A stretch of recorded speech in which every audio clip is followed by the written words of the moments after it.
Muy buenas noches, amigos, y bienvenidos a Pasaje a lo Desconocido.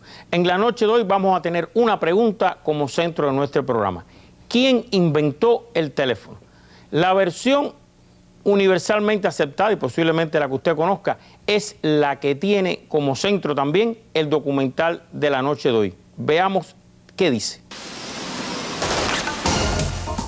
Bell se da cuenta de que los principios usados en el fonoautógrafo podrían también ser usados para convertir ondas sonoras en corrientes eléctricas que podrían ser enviadas por cables.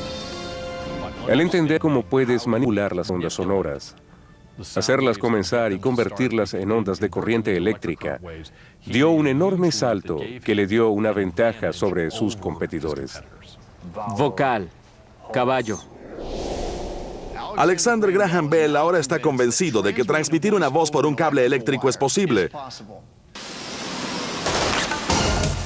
Efectivamente, Alexander Graham Bell, incluso la gran compañía telefónica después del mundo tuvo ese nombre, la Bell Telephone Company, así que esa es la versión más aceptada. Pero parece ser, hay muchos expertos historiadores que dicen que esta no es toda la verdad o que la verdad no es tal y como se cuenta de esa manera para hacer el rompecabezas con todas sus piezas completo.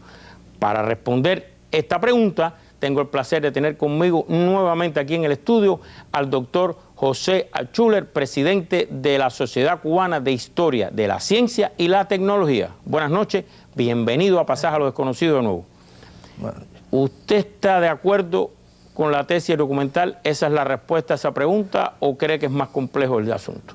Yo pienso que es mucho más complejo, porque los primeros experimentos de que hay noticias sobre la transmisión eléctrica de la voz humana, los sonidos, etcétera, de este tipo articulados, se produjeron cuando en La Habana, precisamente cuando Bell tenía 2 años de edad. Y fue un italiano que había en Cuba, que era mecánico de la ópera italiana, que había venido aquí al Teatro Tacón actual, donde está hoy emplazado el Gran Teatro de La Habana, y él hizo en el año 1849, precisamente, realizó unos experimentos y accidentalmente encontró que se producía esta transmisión de la voz humana en una situación muy especial que no sé si vale la pena explicar, pero después se dio cuenta de que podía existir eso, podía realizarse algo así como un teléfono, y lo logró en parte. Es decir, sobre esa base logró obtener un sonido, pero no un sonido articulado. Todo eso fue en el año 1849. En el año 1850, toda la compañía y Meucci también se radicaron en los Estados Unidos, cerca de Nueva York. Allí puso su laboratorio y un taller para ganarse la vida, en el que, por cierto, uno de los empleados era nada menos que Garibaldi, en la época en que estaba exiliado allí, y desarrolló entonces con el tiempo un teléfono electromagnético similar al actual, al que conocemos hoy. Todo eso, después incluso había en aquel tiempo lo que se llamaba un caveat, que era una especie de patente provisional que había que renovar cada año para sentar prioridad por si alguien presentaba una patente. Y eso él lo realizó, yo tengo aquí los datos porque se me olvidan los nombres, en 1857, ¿verdad? Y el segundo modelo que realizó, ya más perfeccionado, del año 1867, fue el que él perfeccionó y en el cual ya los sonidos de la voz humana se podían percibir en forma inteligible. A ver si yo entendí bien. Usted me está diciendo que fue aquí en La Habana donde por primera vez se experimentó un teléfono. Sí, señor. Que fue aquí en La Habana. Sí. Y eso no es un poco, no puede ser que alguien piense que eso es un poco, que se inventó también aquí en La Habana, fue aquí. Esas historias a veces que piensan que uno es el epicentro del mundo, no puede pasar eso.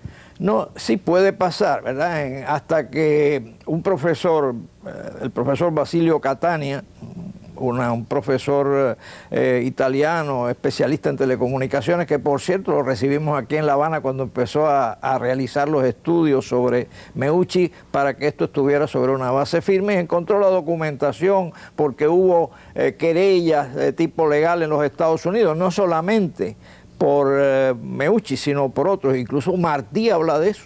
No ¿Martí se refiere a este tema? No al tema de Meucci, sino a las disputas que había legalmente con relación a la invención del teléfono de Bell. Y decía, hoy parece algo así como esto, ¿no? Parece que es fraudulenta, todo indica que es fraudulenta la patente de Bell.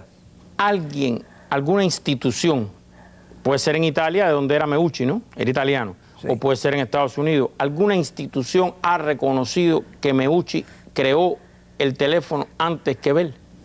Sí. ¿Quién? El Congreso de los Estados Unidos. ¿El Congreso de los Estados Unidos lo reconoció? Sí, supongo yo que ante la insistencia de la comunidad italiana en los Estados Unidos, etcétera, se revisó el problema y en efecto en el año 2000, ¿qué año fue? Creo que el 2011, emitió una resolución por la cual reconocía la prioridad de Bell. O sea, el Congreso de los Estados Unidos aprobó una resolución donde reconoce que Antonio Meucci creó el teléfono antes que Bell. Sí, señor. ¿Sí? Sí. Entonces, ¿pero qué ocurre? Nosotros... Ahora, ¿y por qué eso no se sabe? Sí se sabe. O sea, no, a nivel de medios masivos. Bueno, o sea, yo sé que está la película sobre la vida de Bell, ahora un documental sobre la vida de Bell, pero es que nosotros aquí pusimos un documental de la vida de Meucci, ¿recuerdas? Sí, sí, efectivamente, pero vamos a ver cómo son las cosas. El teléfono, además de una gran invención en su tiempo, es un gran negocio. Enorme. Enorme negocio. Entonces eso motiva que las cosas se digan de determinada manera. Yo no quiero decir, como dicen algunos, que Bell le robó la idea a Meucci. Yo no digo eso en absoluto. Pero hay quien lo afirma. Hay quien lo afirma. ¿Y en qué se basan? ¿En que Bell conoció lo que había hecho Meucci? Sí, porque es que ahí hay un problema de... estamos hablando siglo XIX, el siglo XIX, que si Meucci entregó a una firma, entregó su modelo de teléfono y qué sé yo, y que después vino Bell y el otro. Pero esas cosas más vale dejarlas ahí porque no es posible. Pero ¿hay alguna evidencia de que Bell pudo haber conocido el trabajo que había hecho Meucci tanto en La Habana como en Nueva York? En La Habana lo dudo, porque de eso habló Meucci en el juicio que se realizó por la patente del teléfono. Pero no es el juicio que se ve en el documental, este es otro juicio que se ve en el documental de otro norteamericano. Sí, porque además el problema de que la invención del teléfono es un tema tan disputable que incluso el mismo día presentaron un teléfono Bell, Alexander Graham Bell y Elisha Gray. Que es el que se ve en el documental. Sí, señor. Lo que lo hizo 2 horas después, y eso hizo posteriormente. Sí, pero ahí sí aparece una carta firmada por este otro hombre reconociendo que Bell había creado el teléfono, ¿no? Por supuesto, yo eso no lo conozco. Pero Meucci también fue a juicio. Hubo juicio por Meucci. Después de muerto Meucci. Sí. Los herederos de Meucci. No, después de muerto no. En vida de Meucci, porque se creó una compañía, la Globe, que quería trabajar sobre la patente de Bell, estaba interesada y entonces le planteó juicio la patente de Meucci y le planteó juicio a que la patente de Bell es la que estuviera reconocida. Al final el juicio se extendió durante muchos años, murió Meucci y simplemente no hubo resolución. ¿No hubo fallo? No. ¿Durante tantos años? Así mismo. Ahora, la resolución del Congreso de Estados Unidos, ¿de qué año es? Creo que es 2011, pero quiero decir... O sea, estamos hablando que la resolución ya es en este siglo, siglo XXI. Sí, después de acumulado muchos datos, sobre todo este trabajo de una obra en 4 tomos gruesos del profesor italiano que he dicho, ¿no? Ahora, quería decir lo siguiente, nosotros 2 años antes, en Cuba, con motivo del 150 aniversario, sesquicentenario de los experimentos de Meucci en el Teatro Tacón, pues organizamos un evento internacional. Y en ese evento, que sus minutas están aquí. Déjeme mostrar el libro en cámara. Esto es las memorias del evento. Vamos a mostrarlo en cámara. Pero, ¿cuándo se hizo este evento? 1999. ¿Aquí en La Habana? Aquí en La Habana, en el centro histórico. ¿Y qué resultado dio ese evento? Bueno, el resultado es que todo lo que haya aportado ahí está enfocado hacia eso, a dar como cierta la prioridad de Meucci. ¿Y aquí se documenta lo que hizo en La Habana? Sí. Se documenta, ¿cómo no? Ahora, yo le propongo algo, porque estoy hojeando y aquí está todo prácticamente. Sí, está lo que se hizo en La Habana, lo que se hizo en La Habana, todo. Yo le propongo algo. Usted sabe que nosotros tenemos una periodista, Dayana Rosquete, que cariñosamente le hemos puesto la estrella JBT, joven, bella y talentosa. Muy correcto. ¿Le parece bien? Sí, como no. Mire, cuenta con el aval, ya sabe Dayana que cuenta con el aval del presidente de la Sociedad Cubana de Historia de la Ciencia y la Tecnología, el JBT, ¿no? ¿Cómo no? Bueno, se estrenó con su hijo aquí. Bueno. Fue la primera vez que apareció. No me diga, una cosa sí, de familia. en el programa con su hijo, sí. Así que ella siempre anda buscando de los temas que estamos hablando aquí cosas. Y adivine dónde estuvo. Pues sí, Taladri, como cada semana seguimos buscando esas historias que nos validen el pasaje a lo desconocido. Hoy, preguntándole a estos cubanos si saben quién inventó el teléfono. El por qué estamos aquí, eso te lo explico al final. ¿Tú sabes quién inventó el teléfono? ¿No? ¿Nunca has oído ninguna teoría? Sí, pero no recuerdo ahora. Está entre un americano y un lésbico, parece. Hay una discordia ahí, pero no sé exactamente, no recuerdo exactamente. Muchísimas gracias. Vamos a seguir preguntando. ¿Usted sabe quién inventó el teléfono? No. ¿Nunca ha escuchado nada sobre el tema? Sí, ¿cómo no? ¿Qué ha escuchado? He escuchado mucho donde fue su procedencia, desde los primeros tipos de teléfono, pero bueno, específicamente no sé. ¿Y cuál ha escuchado que sea la procedencia del teléfono? No lo sé. Específicamente no lo sé. ¿Usted sabe quién inventó el teléfono? No. ¿Nunca ha escuchado nada al respecto? Nada. ¿Y en su caso, conoce quién inventó el teléfono? Usted sabe, buenos días, quién inventó el teléfono. Nunca he escuchado nada. Déjame hacerte una preguntita. ¿Sabes quién inventó el teléfono? ¿Nunca has escuchado nada sobre el tema? No. Pues seguimos preguntando. Parece que el pasaje a lo desconocido de esta semana sí está bien garantizado. ¿No será Thomas Edison? ¿Tomás? Edison. Bueno, yo le propongo que usted vea el programa de hoy, que es precisamente sobre el surgimiento del teléfono. Vamos a ver. Y así usted comprueba o aprende. Estoy hablando con el hermano mío y parece que es Thomas Edison.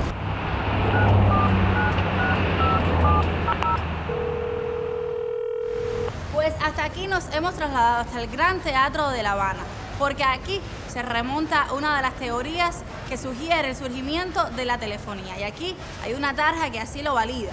Y dice que en los predios del antiguo Teatro Tacón, donde hoy se alza este Gran Teatro de La Habana, el florentino Antonio Meucci realizó en 1849 los primeros experimentos sobre la transmisión eléctrica de la voz humana.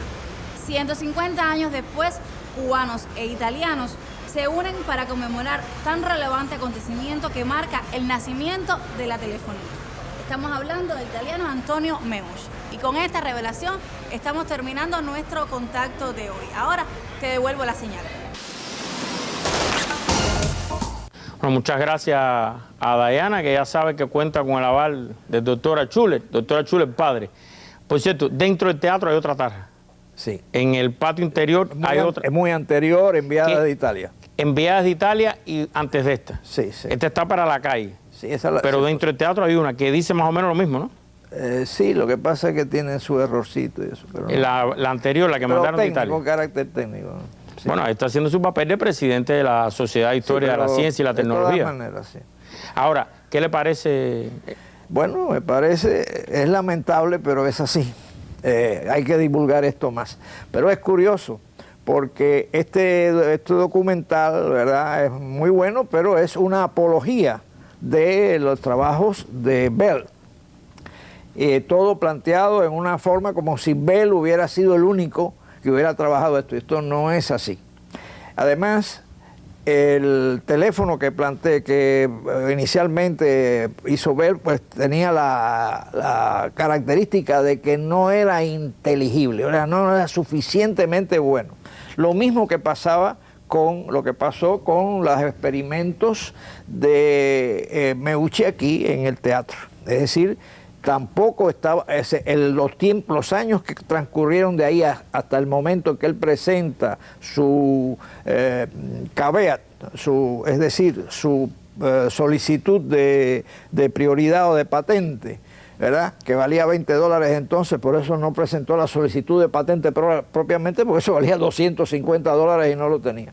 Y cada año tenía que renovarlo, pero lo hizo hasta el año 74. En el año 74, bueno, pues no renovó más. 1874. Y entonces, 2 años después, vino Bell y patentó el teléfono y también hizo la solicitud de patente y también Elisha Gray, ya sabemos todo lo que hay. Pero hubo, además después de Meucci, hubo otros, un francés Bourcel, un alemán Rice, etcétera, que trabajaron el teléfono. Muchos otros. Hay que tener eso en cuenta, no simplemente Bell. Y quiero llamar la atención de que, sin embargo, a pesar de que el Congreso de los Estados Unidos no está capacitado para emitir, ¿cómo se llama? Una certificación de ese tema. Técnica, de todas maneras, aunque se basa en el trabajo hecho por especialistas, ¿verdad? Pero de todas maneras, a partir de ese momento, si usted va a internet y busca en Wikipedia teléfono, verá que dice, bueno, hasta hace poco era Bell, pero ahora es Meucci. Así que eso está en internet, lo vi el otro día, así que... Y aquí en Cuba, ya nos queda muy poco tiempo, aquí en Cuba, ¿cuándo se hizo la primera transmisión telefónica ya propiamente? Sí. No era con teléfonos era con teléfono de Bell, pero fue entre el cuartelito de bomberos que había, bomberos del comercio que había en la calle San Ignacio y la residencia del jefe de los bomberos en la calle Amargura. Y ahí se puso una placa en el año, creo que 2000, ¿no? Y quien quiera puede ir y ver la placa, es echarle un vistazo. Pero en La Habana, donde sí, Meucci probó por primera vez una comunicación de este tipo telefónica, la primera vez que hubo una llamada fue con el aparato de Bell, ¿no? Sí, una llamada, una conversación en lengua española. Es la primera que se tiene noticia de una conversación primero que en telefónica. España. Sí. O sea, esa llamada del jefe de los bomberos, cuartel de los bomberos en La Habana, sí, es la primera conversación telefónica en español en la historia. Sí, eso reconocido, por supuesto, por los especialistas españoles. Y justamente con Fundación Telefónica Española y nuestra sociedad y la Oficina de Historiadores que se colocó la placa y ahí está puesta, la puede ver cualquiera. En el cuartel de bomberos que está en el cuartel de bomberos, donde estaba la residencia. Donde estaba la residencia del jefe de los bomberos. Pero él llamó al cuartel. Sí, tuvo una conversación. La conversación fue con el cuartel. Eso está descrito. Y, por cierto, nos enteramos porque los españoles, los investigadores españoles fueron los primeros que sacaron este tema a relucir. Futuro, en un minuto, ¿cómo usted se imagina que serán? ¿Usted se imaginó alguna vez la cosa de los celulares? Hablando de un extremo del planeta a otro por un aparato que no tiene ningún tipo de cable. ¿Usted se imaginó eso alguna vez? Imagínese, nunca pensé que iba a ser tan popular y la verdad es que... Hablar con un hombre que está en el espacio extraterrestre, en una nave, y que usted hable en vivo. ¿Usted se imaginó eso? Bueno, era difícil. Era difícil, ¿verdad? Bueno, entonces, ¿cómo imagina usted el futuro de las comunicaciones telefónicas? Mire, yo sí como futurólogo no soy bueno. No es muy bueno en eso. Pero usted es la historia de la ciencia y la tecnología. Hacia atrás. Mire, en lo de futuro vamos a dejárselo a su hijo. Bueno, sí, más apropiado. El doctor Ernesto Schuller, que fue decano de la Facultad de Física, que es un colaborador habitual nuestro, que él sí le gusta eso de futuro. ¿Le parece bien? Perfectamente, y a ver si acierta. El sábado lo espero en el programa de Radio Rebelde, sábado 7 de la noche, por las 2 frecuencias, FM y AM. Ahí estará el doctor Schuller. Usted llama, es en vivo, la gente pregunta, opina, discute, debate. Y, por supuesto, espero contar con su presencia. Bueno, sí, haré todo lo posible. No, yo estoy seguro porque usted es clave en esto. Así que muchísimas gracias, doctora Schuller, por haber estado nuevamente aquí con nosotros. Y ustedes, amigos televidentes, van a ver un documental que muestra la vida y obra de Alexander Graham Bell, que evidentemente, al parecer, según todos estos especialistas mencionados, incluyendo nuestro invitado, es una parte del rompecabezas, pero no es todo el rompecabezas. ¿Para qué? Para que conozcan, estudien, profundicen y al final, como siempre les pido, saque usted sus propias conclusiones. Buenas noches.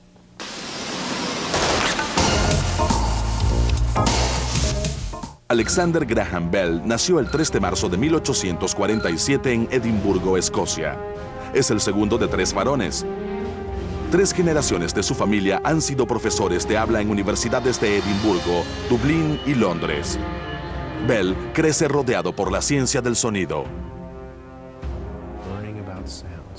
Aprendiendo sobre sonidos, sobre la voz humana, aprendiendo cómo las personas oyen los sonidos. Pueden ver que todo esto contribuyó enormemente a su posterior invento, porque los ingenieros eléctricos de ese entonces no tenían la formación en fisiología, acústica y música, no comprendían la fisiología y las propiedades del sonido. El padre de Bell, Alexander Melville Bell, es el autor de una docena de libros de texto sobre pronunciación. La madre de Bell, Eliza, es parcialmente sorda. Su deseo de comunicarse con ella lo impulsa a aprender pronunciación correcta. Realmente puede verse cómo se formó el interés de Bell, pues siendo niño aprendió a hablar tan claramente que ella podía entenderlo. Bell demuestra creatividad e ingenio desde temprana edad. A los 11 años inventa un aparato para ayudar al padre de un amigo a moler grano. Bell descubrió temprano que podía pensar algo en su cabeza y luego hacerlo ocurrir en el mundo real. En el verano de 1860, Alexander y su padre visitan a Sir Charles Wheatstone, un muy conocido inventor de Londres. Wheatstone le muestra un robot parlante, una máquina que puede producir palabras usando un fuelle y un tubo. Poco después, Alexander y su hermano menor, Edgar, crean su propia máquina parlante. Los chicos llevaron esta máquina parlante al corredor de su casa Muy bien, probémosla.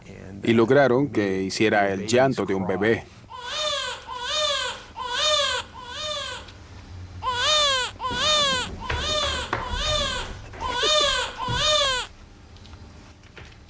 Alec, Y al parecer la máquina lloró tan bien que muchas personas subieron las escaleras para averiguar qué era.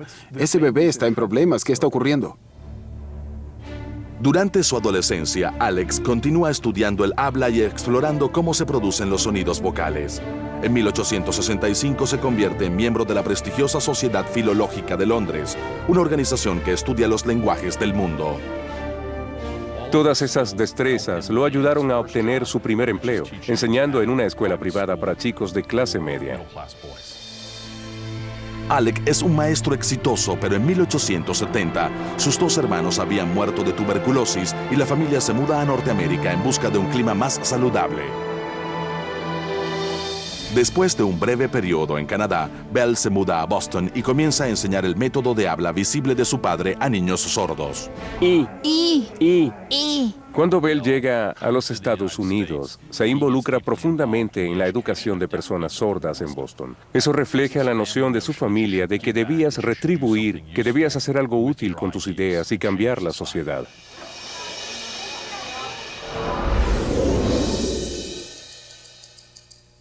El fonoautógrafo le brinda a Bell la novedosa idea de usar una corriente continua, pero ondulatoria para reproducir ondas sonoras. Esto era un rompimiento significativo de los sistemas telegráficos existentes, que interrumpen una corriente continua para crear sonidos. Las personas siempre se enfocaban en puntos y rayas, cerrando o abriendo un circuito. Pero si dejabas la corriente circulando continuamente, serías capaz finalmente de producir un instrumento que podría llevar una onda continua. Y eso es el sonido. Emocionado por la idea, Bell comienza a construir un aparato que espera transmitirá el habla usando una corriente eléctrica ondulatoria, un telégrafo parlante.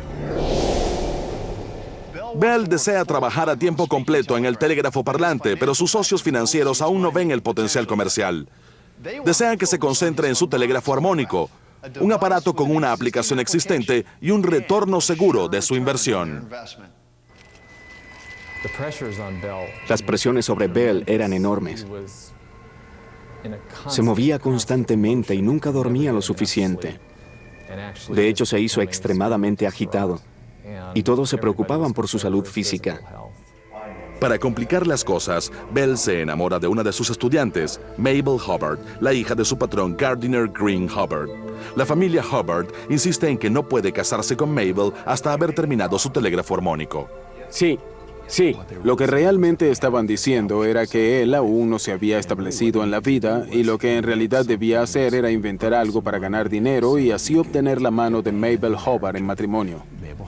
Demasiado ocupado para hacer todo el desarrollo por sí mismo, Bell contrata a un asistente de laboratorio. El electricista de 21 años, Thomas Watson, viene de la misma tienda eléctrica de Boston que Thomas Edison. He estado observando este circuito eléctrico de aquí y estoy pensando... Watson trajo un conocimiento muy pragmático de cómo crear equipos eléctricos. Bien, buen hombre. Tenía un conocimiento muy bueno de cómo construir aparatos eléctricos. Thomas Watson es la mano derecha de Alexander Graham Bell. Él es el sujeto que puede construir aparatos que reflejan lo que Bell piensa y desea hacer. Para satisfacer a Hubbard, Bell y Watson se concentran en crear el telégrafo armónico. Un experimento usa un concepto llamado resistencia variable, que modula corrientes eléctricas en ondas que concuerdan con las varias señales enviadas. Realmente fue un fracaso. En realidad no podía funcionar con un telégrafo, que depende de un circuito abierto o cerrado. Era mucho más apropiado, claro, para enviar el habla. Bien, regrésalo. En ese momento, Bell no reconoce el potencial de la resistencia variable. Está tan concentrado haciendo funcionar el telégrafo armónico que no nota el hecho de que ese principio científico podía hacer posibles los teléfonos. Así que por ahora, olvida todo sobre este concepto crítico. Muy bien. En febrero de 1875, Bell y Watson finalmente construyen un telégrafo armónico funcional. Enciéndalo. Espere. Es un aparato rudimentario, pero sin embargo Bell logra patentar aspectos de su diseño, incluyendo su uso de una corriente ondulatoria. Fue muy difícil lograr que estas cañas estuviesen perfectamente entonadas para poder enviar 3 tonos distintos desde un extremo y descifrarlos en el otro. Pruebe este. De acuerdo. Vaya a la otra habitación. Iré a la otra habitación. De acuerdo. Dígame qué escucha. Estaré escuchando, Watson. 4 meses después, mientras experimentaba con sus repetidores de cañas, Bell hace un descubrimiento asombroso.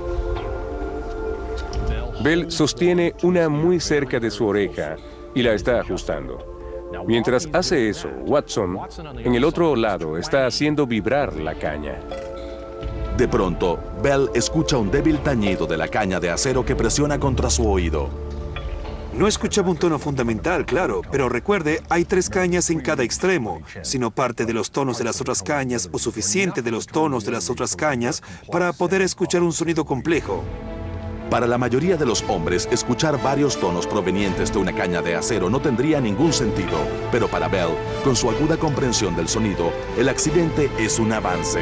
Podría ser el componente faltante que ha estado buscando en su intento de transmitir el habla. Junio 1875, Boston. Alexander Graham Bell y su asistente Thomas Watson están probando su más reciente aparato telegráfico cuando obtienen algunos resultados inesperados. Múltiples sonidos transmitidos por una sola caña de acero. Para otros esto sería basura. Esto es ruido. Deseas un tono fundamental, claro, y distintivo. Si escuchas más de un tono en una sola caña, son malas noticias. La caña en el oído de Bell está recibiendo no solo la frecuencia para la que está afinada, sino todas las longitudes de onda producidas por la caña accionada por Watson. Es el avance que Bell ha estado deseando. Para Bell fue como, espera un minuto, tal vez pueda construir ahora un telégrafo parlante. El conocimiento de Bell de las ondas sonoras le da una calificación única para entender lo que escucha. Observa todas las variables que producen estos resultados inesperados y con esa información le dice a Watson que comience la construcción de lo que finalmente sería conocido como el teléfono de Oorca. El teléfono de Oorca está colocado en un simple marco de madera y recibe su nombre a causa de su parecido con la horca de un verdugo. Su tamaño es similar al de una tetera y está diseñado con una abertura en el fondo para hablar. Las ondas sonoras viajan por esta abertura y hacen vibrar una pequeña membrana tipo tambor. Una caña de acero y un imán se encuentran justo debajo de la membrana. El cabezal del tambor vibra, la caña vibra. Al vibrar la caña, sobre ella hay un electroimán. Al moverse arriba y abajo, la caña induce una corriente en el electroimán y esa corriente viaja por el cable hasta el receptor, que es básicamente otro electroimán y otra caña. El receptor invierte el proceso, convirtiendo las corrientes eléctricas ondulatorias en ondas sonoras que pueden ser oídas por una persona. 1, 2, 3, 4. Los sonidos que transmiten